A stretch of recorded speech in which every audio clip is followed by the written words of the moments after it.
ఉమ్. కార్తీక పురాణము 26వ అధ్యాయము. దూర్వాసుడు శ్రీహరిని శరణు వేడుట. శ్రీహరి హితబోధ. ఈ విధముగా అత్రిమహాముని అగస్త్యునితో దూర్వాసుని కోపం వల్ల కలిసిన ప్రమాదమును తెలిసి మిగిలిన వృత్తాంతమును ఇట్లు తెలియజేసెను. ఆ విధముగా ముక్కోపైన దూర్వాసుడు భూలోకమునకు భవశ్లోకము, పాతాళ లోకమునకు, పత్య లోకమునకు తిరిగి తిరిగి అన్ని లోకముల తనను రక్షించున్నాను లేకపోవటచే వైకుంఠమునున్న మహావిష్ణువుని కడకు వెళ్ళి వాసుదేవ, జగన్నాథ,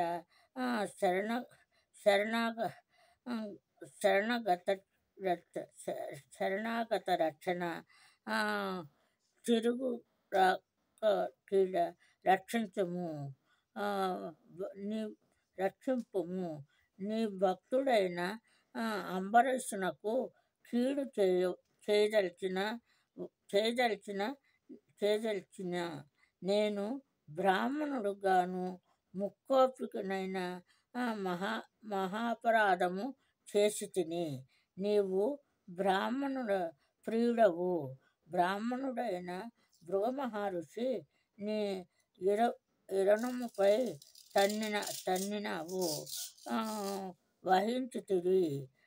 ఆ కాలి గుర్తులు నేటికి నీ వక్షస్థలము ఎందున్నవి. ప్రశాంతమనుడైన అతనిని రక్షణ బట్టి కోపముతో నీ భక్తుణ్ణి శాపమిచ్చిన నన్ను కూడా రక్షింపుము. శ్రీహరి నీ చక్రాయుధము నన్ను చంపవచ్చునన్నదని దూర్వాసుడును శ్రీమన్నారాయణ్ణి పరి విధములుగా ప్రార్థించెను. ఆ విధముగా దూర్వాసుడు అహంకారమును విడచి తనను ప్రార్థించుట చూసి శ్రీహరి చిరునవ్వు నవ్వి, దూర్వాస, నీ మాటలు యథార్థములు. నీ వంటి తపోధులను నాకత్యంత ప్రియులు. నీవు బ్రాహ్మణ రూపమున పుట్టిన రుద్రుడవు. నిన్ను చూసిన వారు 3 లోకములందు భయపడకుందువా. నేను త్రికరణములచే బ్రాహ్మణులకు మాత్రమే ఎట్టి హింస కలిగించను. ప్రతిమనవించను.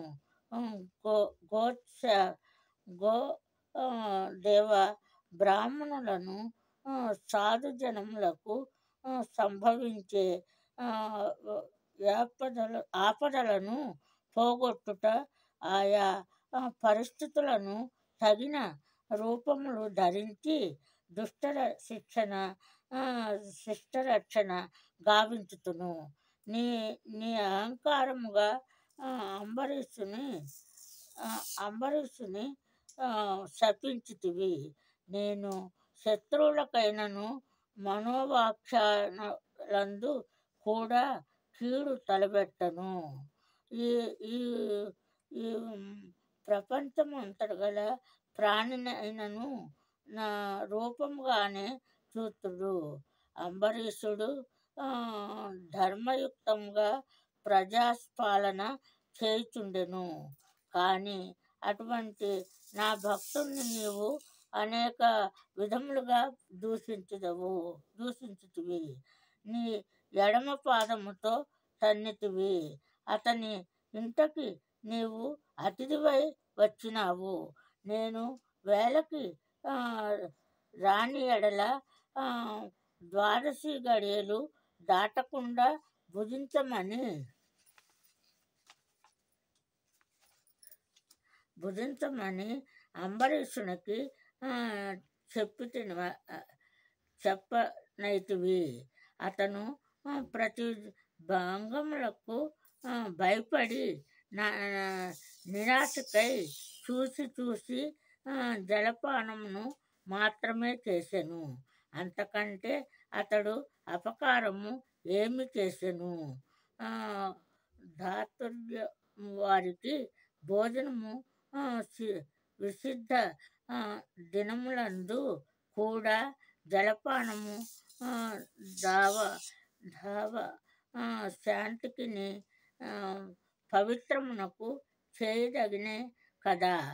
జలపాన మనస్సించిన మాత్రమున నా భక్తుని దూషించి శపించితివి.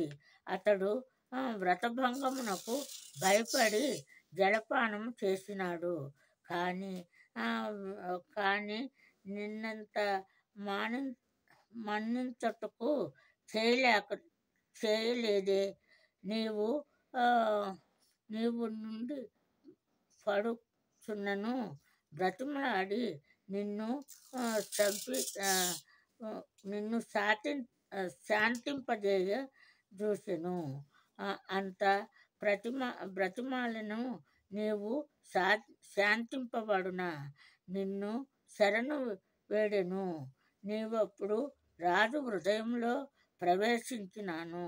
నీ శాప ఫలము 10 జన్మలతో అనుభవించడమని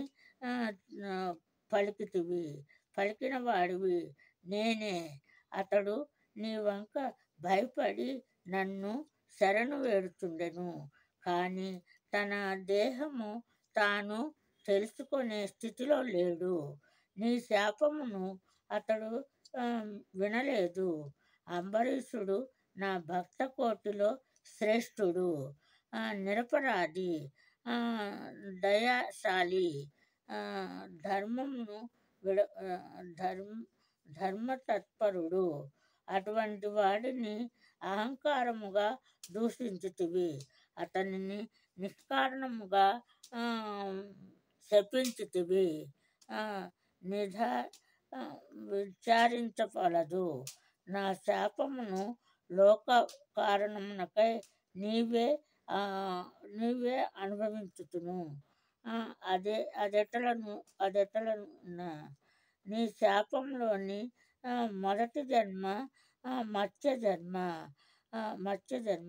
నీవి కల్పమున మునుపుట్టి రక్షించు నిమిత్తము సోమకుడను రాక్షసుడని చంపుటకు మత్స్య ఎత్తెదుడు. మరికొంత కాలమునకు దేవదానవులు క్షీరసాగరమునందున మదించుట మందర సర్వతమును కవ్యముగా చేయగలదురు. పూర్వమును నీటిలో మునగకుండా